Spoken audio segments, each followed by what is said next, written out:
boxing, Rolly, that dog, Rolly, it's not anybody. Wait, you say we, so no hard feeling behind you rooting for the man then? I've always rooted for him. I'm never not rooting for him.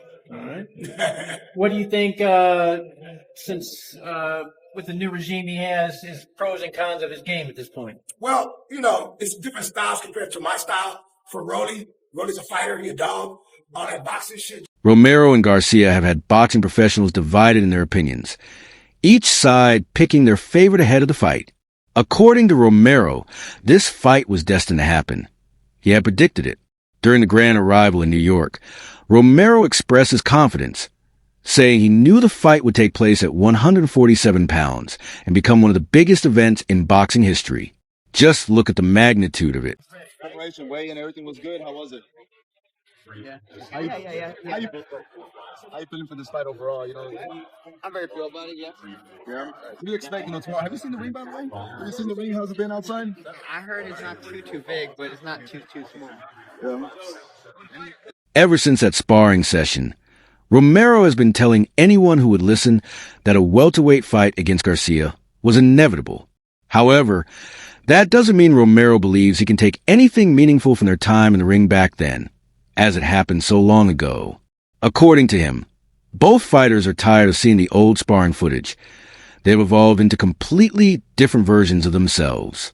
In his view, that past session no longer matters when they step into ring on Friday. He talks his way into these big fights. Even if he gets knocked out every time, he talks himself into these big fights, and he makes it happen. So it's going to be. Garcia's promoter, Oscar de la Hoya, is preparing for a major night, with his Golden Boy promotions featuring 3 fighters on the card. If everything goes according to plan, they could potentially sweep the triple header. However, de la Hoya isn't getting ahead of himself. He understands that in boxing, anything can happen, and nothing is guaranteed until the final bell rings. With Ryan and Rolly, this is going to be a great fight.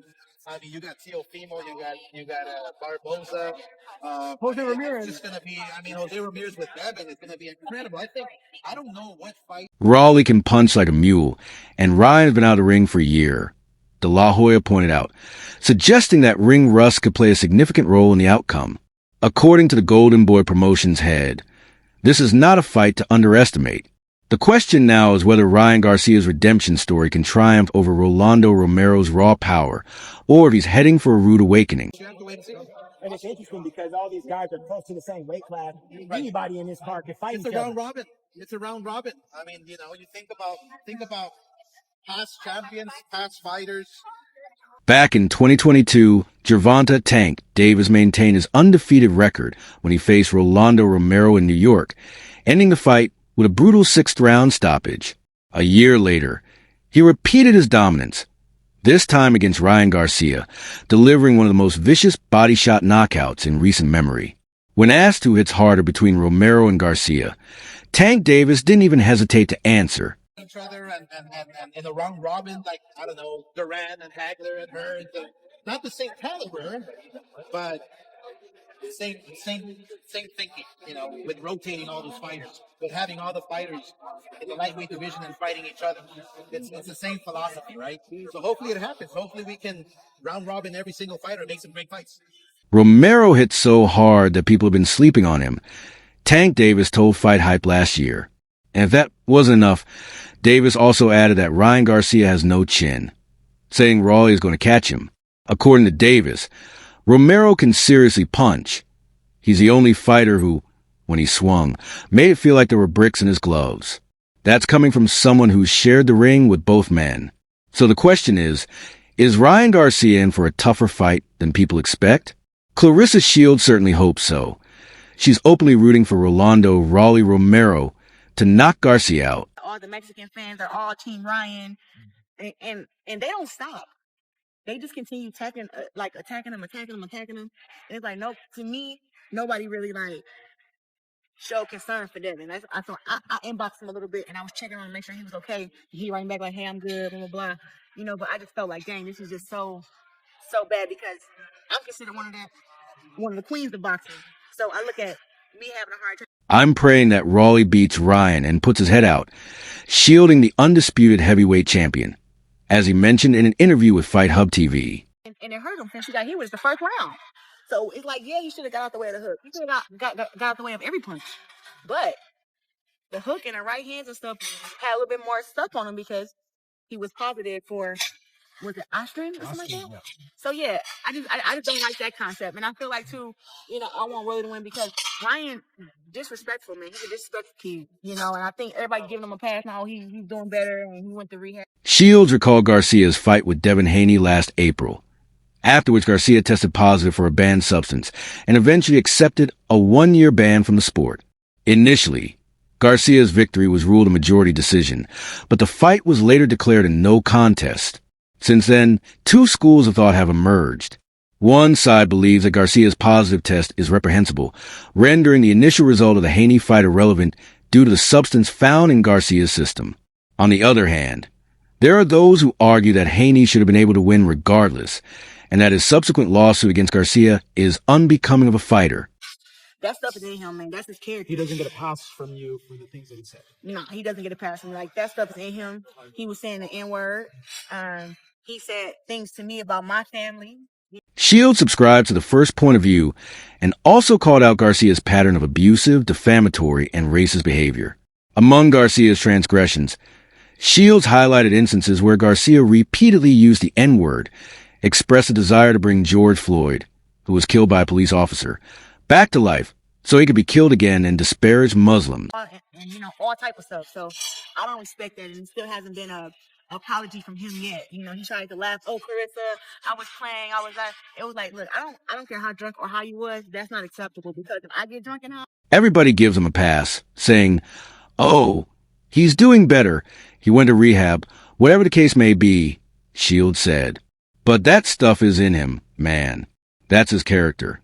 She went on to say that Garcia had said things about her family, including claiming that her dad slept with her and made various other disrespectful comments. "I don't respect that," she added. Despite being expelled by the WBC for his racist remarks, Garcia has largely been welcomed back into the sport. His upcoming fight with Romero is one of 3 bouts on a well-promoted card in New York City's Times Square, and as a pay-per-view draw, Garcia will easily find his way to big fights for years to come. However, Shields feels differently due to her personal experience with Garcia. And I go on spaces and I talk about Mexicans, blacks, whites. People are going to hold me accountable for that. So he doesn't get a pass because he was high and drunk. Right? He tries to laugh, saying, "Oh, Clarissa, I was just playing." He doesn't care how drunk or high he was. Shield pointed out that if he were to get drunk and high and go live on social media, talking about Mexicans, blacks, and whites, people will hold him accountable for it. So he doesn't get a pass just because he was intoxicated. After briefly mentioning that his father, Henry Garcia, would take over as his corner man, Garcia chose to reunite with Derek James, who had trained him for his last 2 fights against Oscar Duarte and Haney. Garcia explained that Derek's style is all about technique, and at Tuesday's open workout, he added that he isn't worried about flash. He believes Derek is a perfect trainer for him because, with his own speed and power, their combination of skills is like yin and yang, the perfect balance. What the heck? I can't just definitively say no, not because of Romero, but because of Ryan. My only question is, has he found himself? And it's not physical. It's not physical at all. At all. I have no doubts he's good physically. Has he found himself mentally? If he has, and I'm going to venture to say yes, he has. But if he has, then he wins this fight. And he probably wins it by stop. At the end of the day, Garcia believes he's simply too skilled and motivated this time, with the right reasons driving him, to have any trouble with Romero's all-or-nothing style. "I retired Luke Campbell. I retired Javier Fortuna. And I'm about to retire Rayleigh and be done with these dudes," Garcia said. I'm not here to sell this fight. I'm giving them what they want. They want to sell their other fights. That has nothing to do with me. I know you spoke to Marcos not too long ago. Like, you really don't care. I don't You get care. Devin next. But, No. Devin should fight Ryan. Doesn't interest you to get Devin? Like, really, the fans were ready. He should fight Ryan. This is the whole look. Let me put this in the perspective. Garcia is confident that once he knocks Romero out, it's over. "I'm going to take control of the fight right away. I have to control the ring. He's not a better boxer than me, but he's going to try to do things to make me uncomfortable. Ring generalship is my best friend when I step into the ring. As for the fight between Romero and Ryan Garcia at Times Square, who's your favorite ahead of the fight? Do you think the underdog has a chance at all? Do you believe the fight will go the distance, or will it end before the final bell? And what round do you see this ending? Let us know your thoughts in the comments section. That's all for now. For the very best updates on news, moments, events, and actions in the world of boxing, stay connected by subscribing to our YouTube channel. And don't forget to turn on notifications to get alerted when we drop quality content like this. Until next time,